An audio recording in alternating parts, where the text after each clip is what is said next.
Now, I would come up with an intro that makes me sound like I haven't fallen asleep in 2,000 years, but I think the title speaks for itself. Before we get started, however, I want to talk about the controller itself first. These were specifically made for the home releases of certain rhythm games, and as you can tell by the controller, you can probably figure out what games these were made for. Using this thing is, well, very weird to me.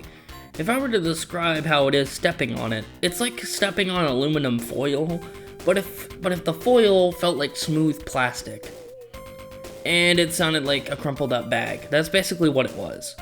The thing is large and tiny at the same time. When you stand on the center, it will just press a bunch of random buttons.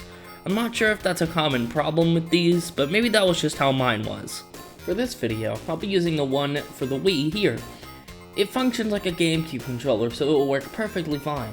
And unfortunately, we are going to be having to play Sonic Gems Collection for this video, because it has a GameCube port, and last time I checked, computers don't have GameCube ports on them, unless if you spend money on an adapter.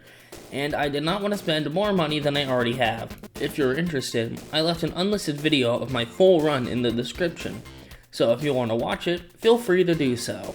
Now, originally, I was going to have a cam to prove that I was using one.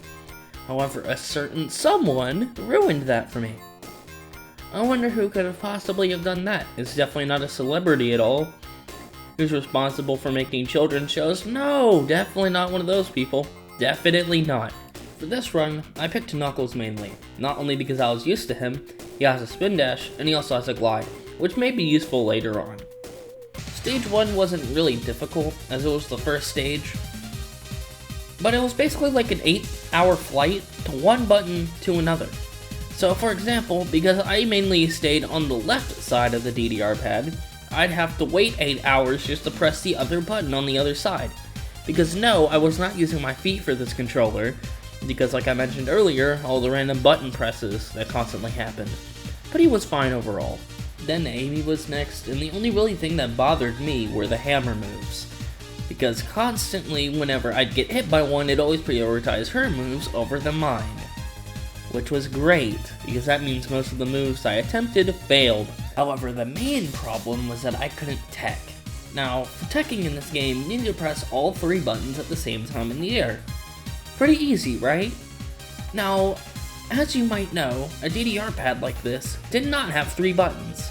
And unfortunately, I can't remap these arrows to anything else.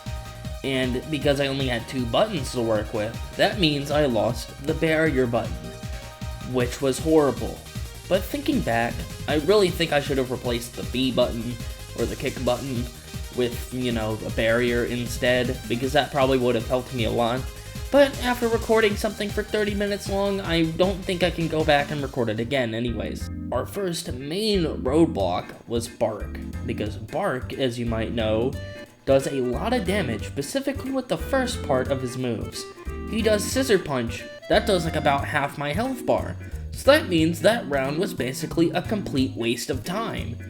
And by complete waste of time, I mean the first 10 seconds of the match. Oh, and his first jab did way too much damage, somehow. And by the way, he starts off with them almost every single round. So basically, unless if I jumped away from it or backed away from it, I was getting hit by it. And because I'm using a DDR pad, as you can imagine, that's pretty difficult to do. Espio and Tails were, honestly, not as bad as I was expecting. They only really took around a minute or 2 to beat. I even 3-stocked one. But other than that, they weren't real issues. Even characters like Fang really were not massive issues at all. Which, Fang was a real shocker to me, because Fang has projectiles. Sure, I can just spam spin dash from it, but he has a grab he can counter me with, which does, an alright amount of damage.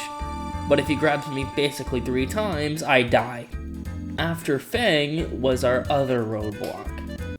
Who was it? Bean, of all characters. Now, Bean, if you didn't know, he has bombs.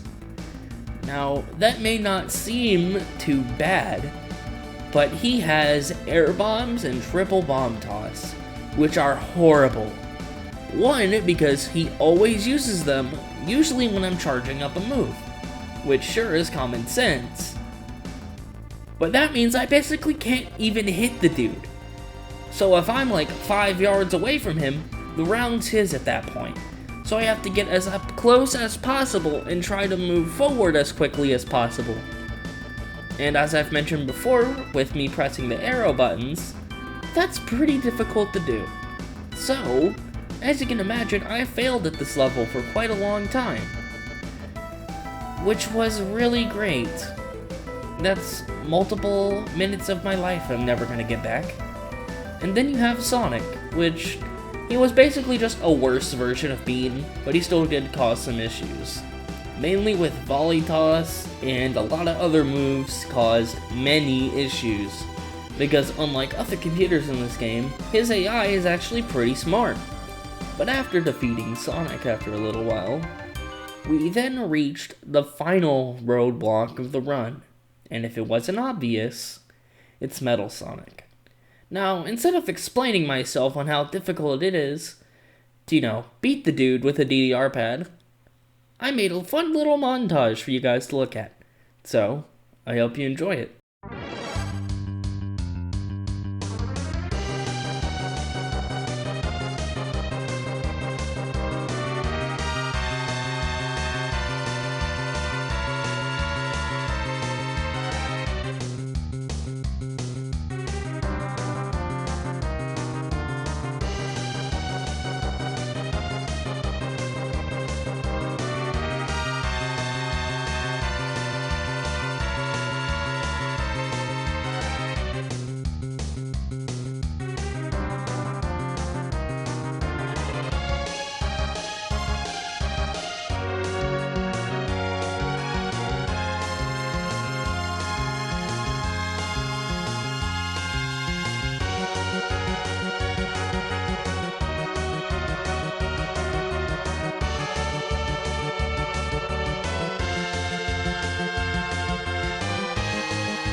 Then after I beat Metal Sonic, I was basically done.